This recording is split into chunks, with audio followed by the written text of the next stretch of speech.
Assalamualaikum warahmatullahi wabarakatuh. Alhamdulillahi rabbil alamin, wassalatu wassalamu ala asyrafil anbiya'i wal mursalin wa ala alihi wa sahbihi ajma'in, amma ba'du. Rabbi shrah li sadri wa yassir li amri wahlul 'uqdatam min lisani yafqahu qawli. Subhanaka la ilma lana illa ma 'allamtana innaka antal alimul hakim. Hadirin jamaah salat maghrib Masjid Muhammad semuanya yang semoga senantiasa dirahmati oleh Allah Subhanahu wa taala. Alhamdulillah, pada malam hari ini kita kembali dipertemukan Allah di tempat ini untuk melanjutkan kajian kitab Al-Hikam bin Athaillah Sakandari. Mudah-mudahan Allah Subhanahu wa taala memberikan ilmu yang manfaat barokah bagi kita semua untuk mencapai kebahagiaan di dunia wal akhirah. Salawat serta salam senantiasa kita haturkan pada junjungan kita Nabi besar Muhammad sallallahu alaihi wasallam, pada keluarga dan sahabatnya. Mudah-mudahan kita semua kelak di yaumul qiyamah mendapatkan syafaatnya. Seperti biasa, sebelum kita memulai kajian pada malam hari ini, mari kita mulai, kita buka dengan bacaan Fatihah. Kita tunjukkan pada Syekh bin Athaillah. Al-Fatihah. Bismillahirrahmanirrahim. Alhamdulillahirabbil alamin. Arrahmanir rahim. Maliki yaumiddin. Iyyaka na'budu wa iyyaka nasta'in. Ihdinas siratal mustaqim. Shiratal ladzina an'amta 'alaihim ghairil maghdubi 'alaihim waladdallin. Silahkan dibuka untuk yang selanjutnya. Halaman berapa? 36. La tastaghrib. La tastaghrib. Bismillahirrahmanirrahim. Qala Asy-Syaikh Al-'Arif billah Ahmad ibni Athaillah Sakandari rahimahullahu ta'ala wa nafa'ana bihi wa bi'ulumi fid dharain. La tastaghrib wuqu al-aqdar madumta fi hadidar fa innaha ma abrazat illa ma huwa mustahaqqun wasfuha, harokatnya, wa wajibun na'tuha. Saya ulangi, la tastahrib wuqu al-aqdari madumta fi hadidari fa innaha ma abrazat illa ma huwa mustahaqqun wasfuha wa wajibun na'tuha. La tastaghrib, janganlah kamu merasa heran. Dari kata gharib, istaghraba yastaghribu, istighraban, istaghrib. La tastaghrib, jangan merasa heran. Wuku al-aqdari, terhadap terjadinya beberapa masalah, sesuatu yang kurang disenangi. Madumta fi hadidar, selama kamu fi hadidar, berada di dunia ini. Fa innaha, karena sesungguhnya hadidar, ma abrozat, tidaklah menampakkan, memperlihatkan, ilama huwa mustahaqqun wasfuha, kecuali sesuatu yang sudah menjadi hak sifatnya, sifat yang melekat padanya. Wajibun na'tuha, dan sifat yang pasti ada padanya. Janganlah kamu merasa heran, kaget, gumun apabila banyak terjadi hal-hal yang kurang menyenangkan. Contohnya seperti sakit, gagal dalam usaha, tidak terpenuhinya keinginan, kena musibah, ditinggal mati keluarga, apapun yang kurang menyenangkan itu pasti terjadi. Janganlah kau heran terjadinya perkara-perkara yang tidak engkau senangi selama kamu berada di dunia. selama orang itu berada di dunia, wajar kalau mengalami kesusahan-kesusahan, kesulitan-kesulitan, kesedihan-kesedihan. Ketika orang itu menganggap itu hal yang wajar, ini berpengaruh besar terhadap suasana hati orang tersebut. Kalau orang itu siapnya hanya sukses, ya siapnya hanya hidup senang saja, siapnya selalu berhasil dengan yang diinginkan, dan tidak siap dan tidak mengantisipasi kegagalan-kegagalan, tentunya dia akan menjadi orang yang depresi, menjadi orang yang tidak mungkin mampu untuk menerima kenyataan pahit yang harus dia alami. Kenapa? Tidak perlu heran, kalau hidup pasti ada susah dan ada senang. Tidak semuanya menyenangkan, dan juga tidak semuanya tidak menyenangkan. Ada siang, ada malam, ada susah, ada senang, ya biasa. Dikarenakan dunia itu fa innaha ma abrasat illa ma huwa mustahaqun wasfuha wa wajibun na'tuha.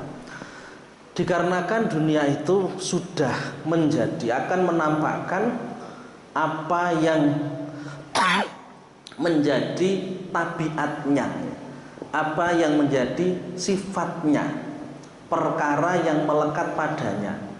Dunia pasti ada yang tidak menyenangkan. Ini sudah menjadi sifatnya dunia. Berbeda dengan surga. Kalau kita bandingkan dengan surga, ya tidak ada apa-apanya dunia. Sehingga ketika Nabi Siti Hawa, Nabi Adam turun dari surga itu, mencium bau surga itu bau yang tidak enak. Setiap hari pingsan. Dikarenakan terbiasa mencium bau-bau yang wangi yang ada ketika turun dari dunia. Ketika turun dari dunia itu mencium bau-bau yang tidak sedap, karena sudah terbiasa mencium bau surga. Hampir setiap hari pingsan selama 40 hari. Karena memang dunia dengan surga itu berbeda jauh, tidaklah sama. Tidak usah kaget kalau kita itu suatu saat atau pernah mengalami yang namanya kesusahan dan kesulitan. Sekarang sehat, mungkin biasa jadi besok sakit. Sekarang lancar usahanya, bisa jadi besok usahanya sulit. Kemarin sulit, sekarang sulit, sekarang sepi misalkan, bisa jadi besok kita akan mendapatkan kemudahan, rame, itu biasa. Maka dikatakan ikmal lidunyaka ka'annaka ta'ishu abadan. Lakukan untuk duniamu seolah-olah kamu itu hidup selamanya. Artinya jangan jadi orang yang mudah putus asa. Untuk besok itu tidak bisa kita ukur dengan yang terjadi sekarang. Kita tetap optimis. Oh sekarang saya jualannya tidak laku, oh besok pasti tidak laku. Belum tentu besok bisa laku, karena tidak sama.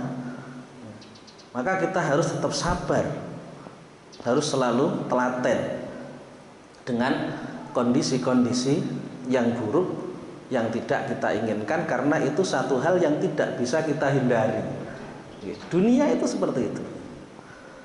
Sangat jelas bagi kita apa yang harus kita lakukan ketika kita mengalami kesulitan hidup. Kalau kita tidak paham seperti ini, setiap hari pasti mengeluh hidupnya, dan utamanya istri-istri kita yang tidak paham tentang seperti ini.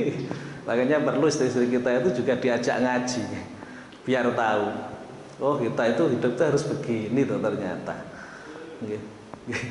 Kadang-kadang suaminya mampu untuk sabar, tapi istrinya ini yang kadang tidak bisa sabar karena pemahamannya berbeda. Ketika kita paham seperti ini, tidak akan ada masalah dalam hidup. Apa yang menjadi perintah Allah kepada kita, ibadah, beramal soleh untuk bekal akhirat, ya tetap jalan, tidak akan terpengaruh dengan kesulitan-kesulitan yang kita alami, karena kita melihatnya wajar dan dalam hati kita sudah kita tanamkan untuk siap menghadapinya, siap menerimanya. Makanya Syekh Abu Hasan Asyadili, Imam Al-Junaid, di situ dalam terjemahannya ditulis Imam Al-Junaid, Syekh Abu Qasim Al-Junaid Al-Baghdadi radhiyallahu an mengatakan laisa astabsya'u mimma yaridu aliyya minal alam. Aku tidaklah menganggap jelek apa yang terjadi padaku dalam hidup ini. Tidak menganggap jelek, walaupun itu dipandang orang jelek, miskin jelek, menjadi orang hina jelek, sakit tidak sembuh-sembuh jelek, misalkan usaha sepi jelek, tidak menganggap jelek. Li'anni asoltu aslan wa huwa an-nadharu daru hambin wa khambin wa bala'in wa fitnatin.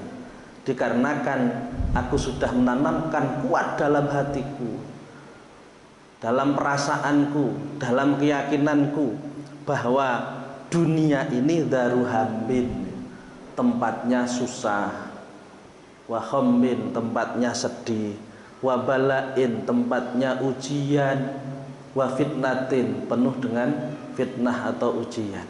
Ya, dunia seperti itu. Allah mengatakan layab luwakum bisyarri wal khairi fitnah. Sungguh aku uji kalian semua dengan kebaikan dan keburukan, semuanya ujian.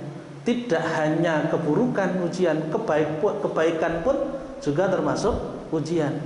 Kalau kita diuji dengan musibah, berarti kita harus sabar. Kalau diuji dengan nikmat, kita harus bersyukur. Artinya kita ridho dengan musibah yang diberikan Allah kepada kita, dan ketika mendapatkan nikmat kita tahu betul bagaimana kita mentasarufkan nikmat tersebut sesuai dengan yang diinginkan oleh Allah Subhanahu wa ta'ala. Kalau seperti itu yang kita lakukan, tidak akan ada masalah. Orang miskin masuk surga, orang kaya pun akan masuk surga. Yang bermasalah itu orang miskin, sakit, tidak punya apa-apa, hidupnya menderita, ibadah tidak mau, setiap hari mengeluh, protes kepada Allah atas keadaan yang sedang dialaminya. Orang miskin yang seperti ini akan menjadi penghuni neraka. Maka seringkali saya sampaikan, yang menjadi persoalan itu bukan besar kecilnya musibah. Yang menjadi masalah atau yang menguntungkan dan tidaknya itu bagaimana cara menyikapinya. Besarnya musibah disikapi dengan ketidaksabaran, tidak bisa menerima, tidak bisa menerima keadaan yang ditetapkan Allah kepadanya. Musibahnya tidak hilang, justru dapat dosa. Bahasa peribahasanya sudah jatuh tertimpa tangga, ya. Musibahnya tidak hilang, bertambah dosanya. Kalau disikapi dengan benar, dengan penuh kesabaran, semuanya itu sudah menjadi takdir Allah yang harus kita terima, dan apa yang menjadi pilihan Allah adalah pilihan yang terbaik. Karena kalau kita yang memilih belum tentu baik. Kita hadapi, kita sikapi seperti itu. Akhirnya kita dapat pahala, musibah pun karena kesabaran kita akan segera diangkat oleh Allah Subhanahu wa ta'ala. Dapat pahala, musibah hilang. Satunya tadi, musibah tidak kunjung usai, dosanya justru bertambah. Sudah jatuh tertimpa tangga. Itu disebut dengan asqal asqiya. Orang yang paling celaka itu orang yang hidupnya menderita di dunianya, tidak pernah mau ibadah kepada Allah, akhirnya nanti mati masuk neraka. Wa annal alam kullahu syarrun, kata Syekh Junaid. hidup ini semuanya adalah buruk, ditetapkan seperti itu biar tidak kaget maksudnya. Wa min hukmihi ayatalaqqani bikulli ma akrahu, dan sudah menjadi hukumnya, ketetapannya, hidup ini akan menjemputku dengan banyaknya persoalan atau perkara yang tidak aku senangi. Fa in talaqani bima uhibbu fahuwa fadlun, andaikan hidup ini menjemputku, menerimaku dengan apa yang aku cintai, ya fahuwa fadlun, maka perkara tersebut adalah anugerah dari Allah Subhanahu wa ta'ala. Sudah disiapkan untuk gagal tidak kaget. Orang mencalonkan diri jadi anggota dewan, siapnya siap menang. Kalau gagal, akhirnya rumah sakit jiwa. Masuk ke rumah sakit jiwa. Makanya setiap ada pilkada atau apa itu pasti disiapkan beberapa ruang di rumah sakit jiwa, karena mengantisipasi yang sakit jiwa gara-gara gagal. Tapi kalau disiapi gagal, andaikan gagal sungguhan, ya tidak masalah, karena sudah menjadi ketentuan Allah. Manusia hanya ikhtiar menentukan apa, melakukan apa yang bisa dilakukan, untuk hasilnya ya dikembalikan pada Allah Subhanahu wa ta'ala. Kok Allah tidak memberikan keberhasilan, ya belum waktunya. Maka bahasanya itu kegagalan adalah kesuksesan yang tertunda. Enggak kusnudon, tetap optimis hidup ini, tidak pesimis dalam menjalaninya.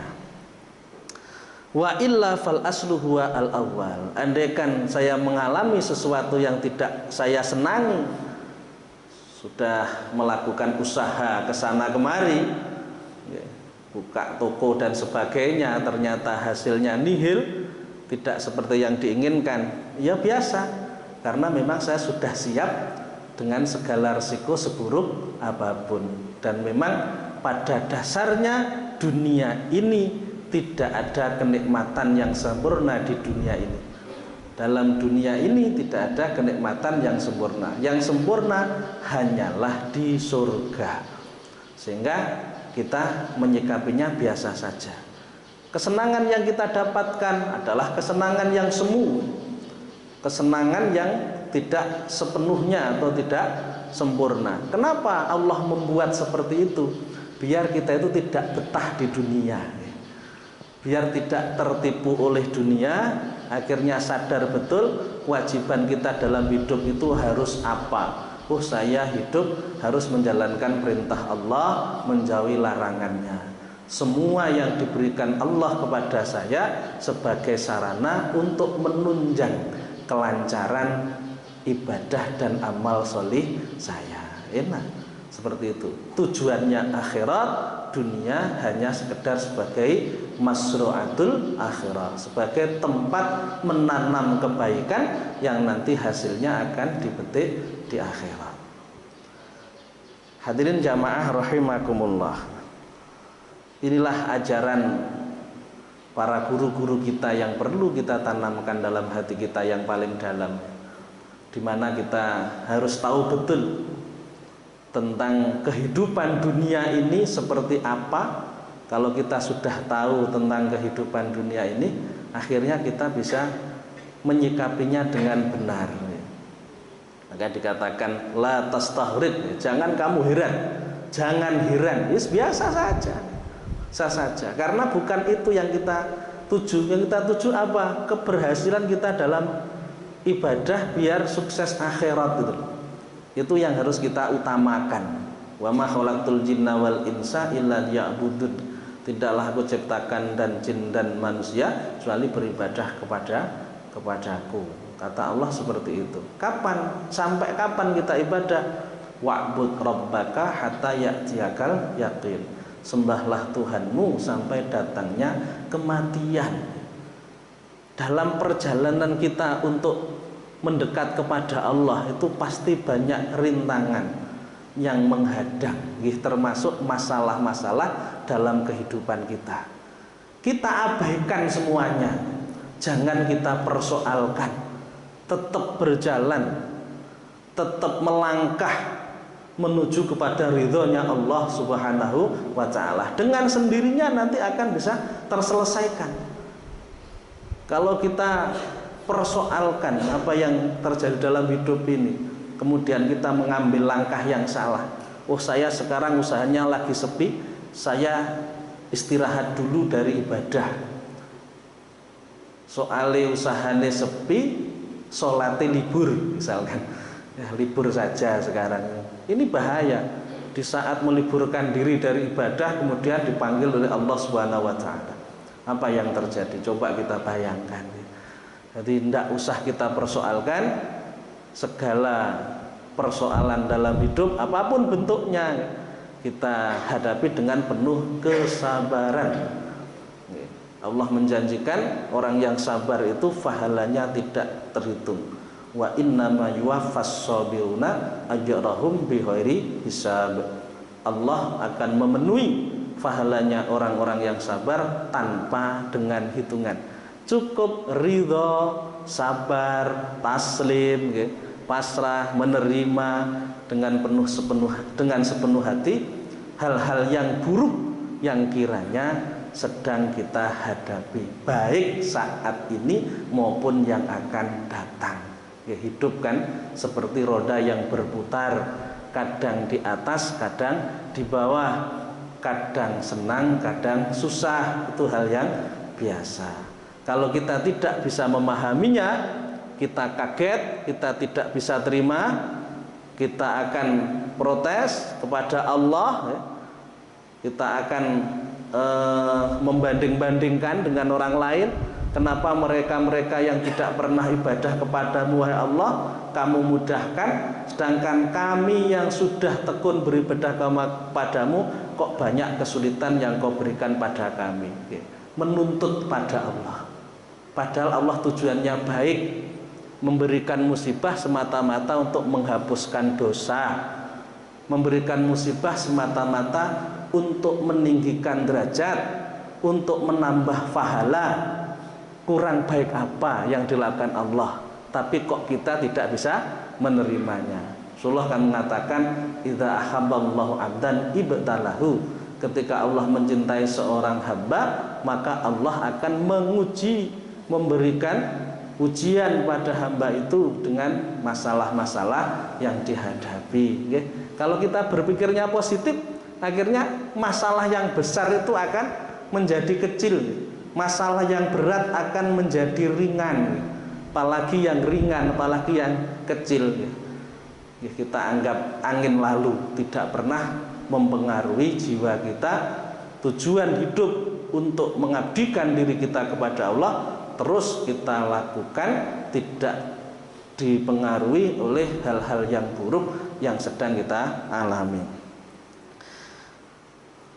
La tastahrib ayyuhal arib mayaqa'u bika aw li ghairika minal aqdar madumta muqiman fi hadiddar li'annaha ma baraza fiha minat tajalliyatil jaladiyah lama huwa mustahaqqun an tuttasafa bih wa wajibun antun ata bih fala tastahrib syai'an wala tata'ajjab min syai'in bal wajib 'alaika an ta'rifallah fil jalal wal jamal wal khulwah wal marrah.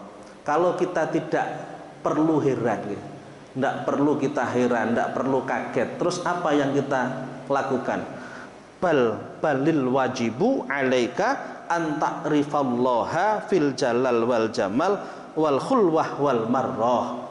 Yang kamu lakukan wajib bagi kamu adalah an ta'rifallah, kamu mengenal Allah, kamu melihat kuasanya Allah, bahwa semuanya itu Allah yang menentukan, Allah yang mentakdirkan, Allah yang membuat, bukan terjadi dengan sendirinya, namun karena ada keinginan Allah, ada kudrah irodahnya Allah, iradah dan kudrahnya Allah, sehingga terjadi itu semua, baik yang baik maupun yang buruk, baik nikmat maupun musibah, baik yang manis maupun yang pahit, semuanya ada campur tangan Allah. Ini harus kita tanamkan.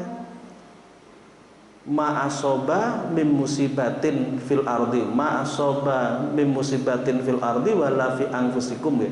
Ma asobakum mim musibatin fil ardi wala fi anfusikum illa fi kitabin, kan seperti itu. Min qabli an nabraha inna dzalika 'alallahi yasir. Tidak ada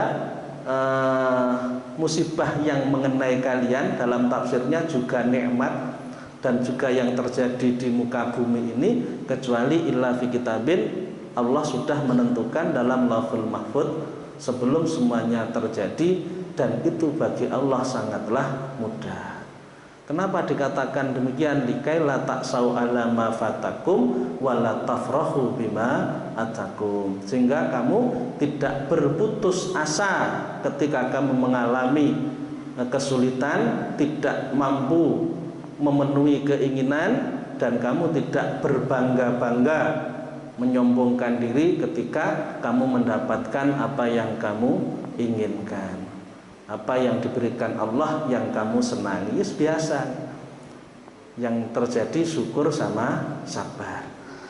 Yang wajib seperti itu. Jadi menisbatkan Allah, ya. Artinya tetap melibatkan Allah dalam setiap persoalan yang terjadi, ya.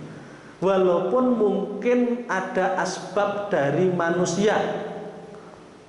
Misalkan ada orang yang menipu kita, kita sudah jujur jadi orang, ternyata tetap ditipu orang. Orang menipu kita itu bukan kemauan orang itu sendiri hakikatnya, tapi karena adanya keinginan Allah yang menggerakkan orang itu untuk menipu kita, sehingga kita tidak salah dalam menyelesaikan masalah. Karena kita merasa dirugikan, mau tidak mau kita harus menuntut tidak sesuai dengan ajaran agama. Datang bawa orang, akhirnya orang yang merugikan kita aniaya misalkan, ini kan ya salah. Tapi kalau kita berpikirnya Allah memberikan ujian kepada saya, wasilah orang itu, mungkin ada salah saya kepada Allah yang selama ini belum saya perbaiki. Akhirnya istighfar, astagfirullah, dosa saya apa ya, kok Allah memberikan ujian seperti ini. Akhirnya bertobat pada Allah, ya Allah benar dosa saya, kan. Akhirnya menjadi kita orang yang sadar, sehingga kita melakukan perubahan dari masalah yang terjadi, tidak menjadikan kita semakin buruk karena salah dalam menghadapi masalah. Wal ma'rifat bil jalal, ya. Wa ma idza kunta la ta'rifu illa fil jamal fadha huwa maqamul awam. Ketika kamu tidak mengetahui adanya Allah kecuali dalam jamalnya Allah, dalam sifat baiknya Allah, kita bersyukur kepada Allah karena adanya nikmat. Kita melihat peran Allah di saat dapat nikmat. Ini makomnya orang awam. Orang awam itu sadar, dan banyak yang tidak sadar kalau itu nikmat datangnya dari Allah. Maka ada yang mungkin menganggap itu hasil dari jerih payahnya misalkan. Andaikan yang dilihat peranan Allah di saat mendapatkan nikmat, ini orang biasa. Ketika tidak dapat nikmat, ketika mendapatkan ujian, musibah dan sebagainya, kok peranan Allah dilupakan, ya. Akhirnya orang itu putus asa dan sebagainya, melakukan tindakan-tindakan yang tercela. Berarti orang ini tidak mengenal Allah secara keseluruhan, hanya dilihat peranan Allah di saat dapat nikmat, dan di saat mungkin dia ditipu orang, dihina orang, dianggap orang itu yang berbuat. Allahnya tidak ikut menggerakkan orang itu, padahal tidak. Wallahu khalaqakum wa ma ta'malun. Allah yang menciptakan kalian semua, dan Allah pula lah yang menciptakan segala perbuatan yang kalian lakukan, baik dan buruk. Hakikatnya seperti itu, sehingga kita menyikapinya dengan sikap yang benar.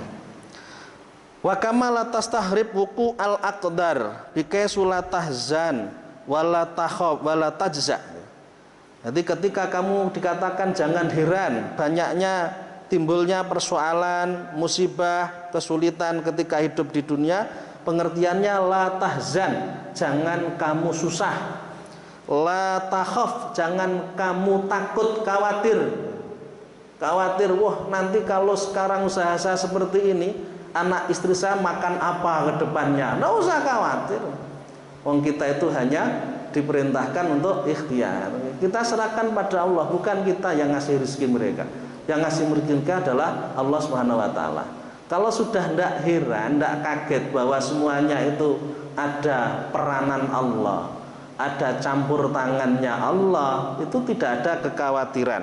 Wala tajza, dan juga tidak mengeluh ya, dengan keadaan buruk yang sedang dialami. Kadzalika la tata'ajjab min wuqu'il masar wa huwa al-jamal bikaisu la tafrah wala tabtir.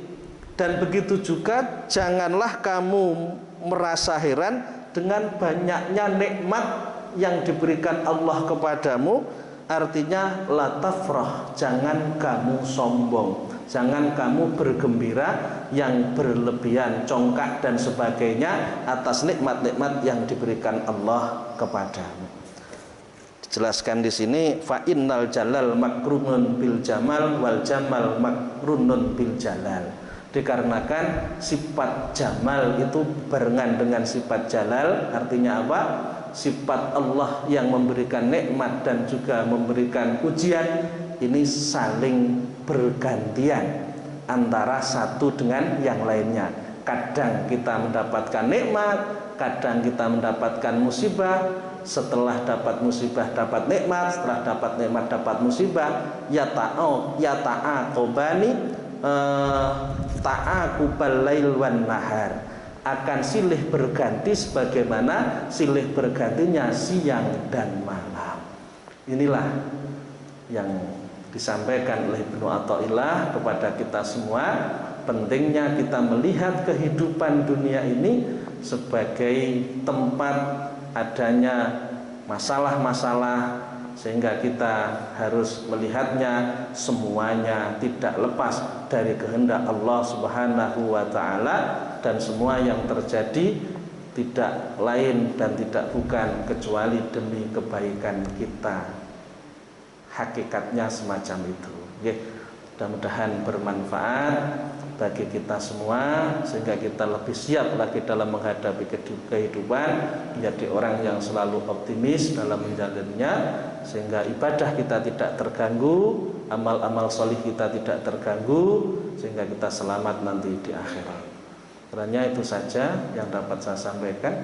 Mungkin ada yang mau bertanya. Kurang berapa ini isanya? Kurang berapa? 6 menit. Ya, masih ada 6 menit. Monggo yang mau bertanya.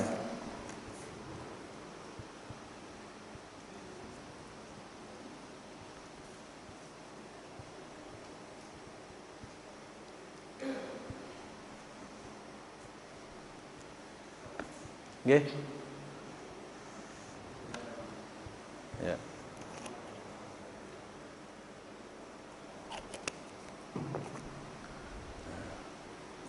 Pakai mikrofon.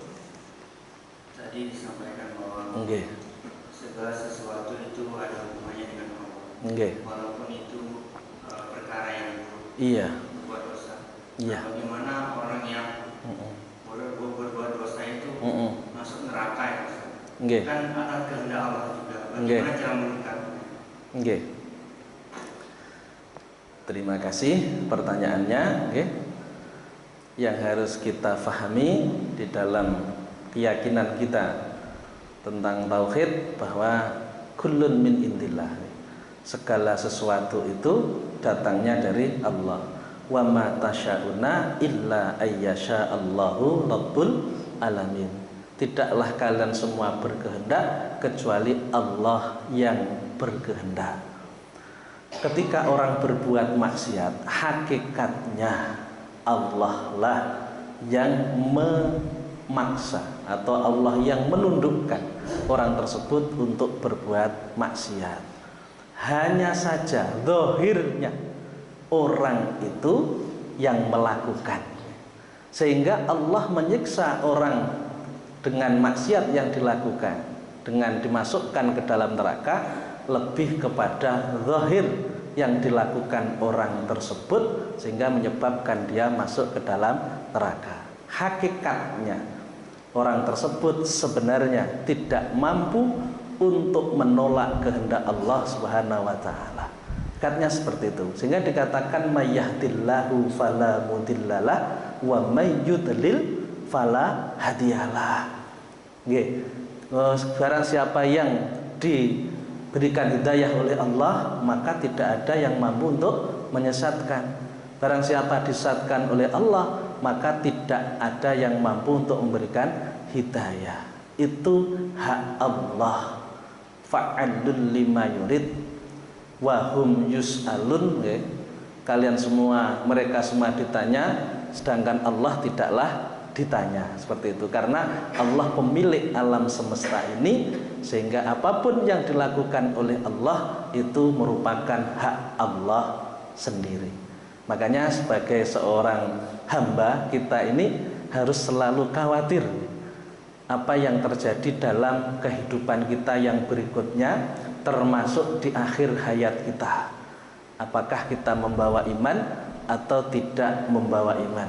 Apakah mati kita husnul khotimah atau su'ul khotimah?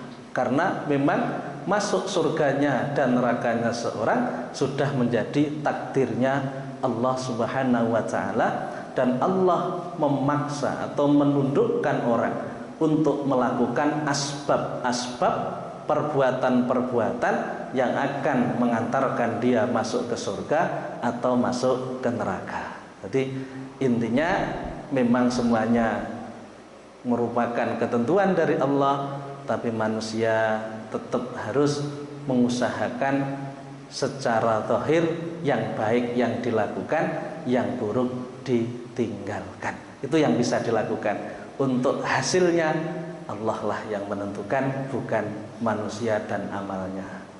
Oke, seperti itu. Mungkin ada yang lain. Jadi kalau kita berbicara hidup itu tidak bisa ngomong kita. Ya Allah, kita seperti apa? Intinya seperti itu. Insya Allah. Oke, monggo.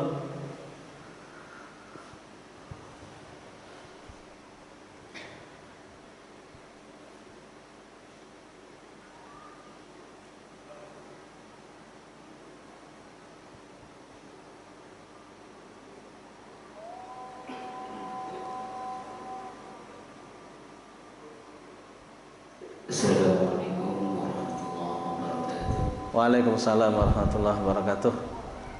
Ini ada yang saya tanyakan sedikit, yang masalah kemaksiatan. Jadi bagaimana cara menyikapi seandainya kita tahu bahwasannya mencuri itu dosa, kita tahu bermaksiat mabuk-mabukan itu dosa, cuman berusaha untuk mengekangnya, tidak ingin melakukannya, cuman masih melakukan, cuman berusaha keras untuk mencegahnya, cuman masih aja dilakukan seperti itu. Terima kasih. Yang ditanyakan bagaimana cara? Ya, umpama kita sudah tahu seperti mabuk-mabukan itu dosa, berjudi itu dosa, cuman sudah tahu itu benar dosa, sudah berusaha keras orang itu mengekang untuk tidak melakukannya, cuma tetap aja dilakukan. Terima kasih. Ya. Bismillahirrahmanirrahim. Manusia harus menahan nafsunya sejauh yang ia mampu, dan andaikan dia terus melakukan berkeinginan semacam itu, harus ada rasa takut. Kenapa saya tidak mampu melakukan kebaikan, kok selalu saya melakukan kemaksiatan? Mungkinkah ini pertanda Allah melaknat saya, pertanda Allah akan masukkan ke dalam neraka? Dipaksa nafsu untuk takut kepada neraka, dipaksa nafsu untuk takut terhadap laknatnya Allah. Ada beberapa cara tentang bagaimana mengendalikan nafsu. termasuk diantaranya takut siksaan neraka. Harus terus ditanamkan semacam itu, karena neraka itu hak pasti adanya. Kalau memang nantinya akan masuk neraka, alangkah ruginya diri kita, karena ibadah kita tidak mendatangkan manfaat bagi Allah, namun manfaat bagi kita. Maksiat kita tidak mendatangkan rugi bagi Allah, tapi merugikan kita. Orang yang akalnya sehat pasti melakukan sesuatu yang tidak merugikan. Terus dikendalikan. Oke, itu saja. Dan kurang lebihnya mohon maaf. Billahi taufik wal hidayah waridha wal inayah. Assalamualaikum warahmatullahi wabarakatuh. Subhanakallahumma bihamdika asyhadu an la ilaha illa anta astaghfiruka wa atubu ilaik.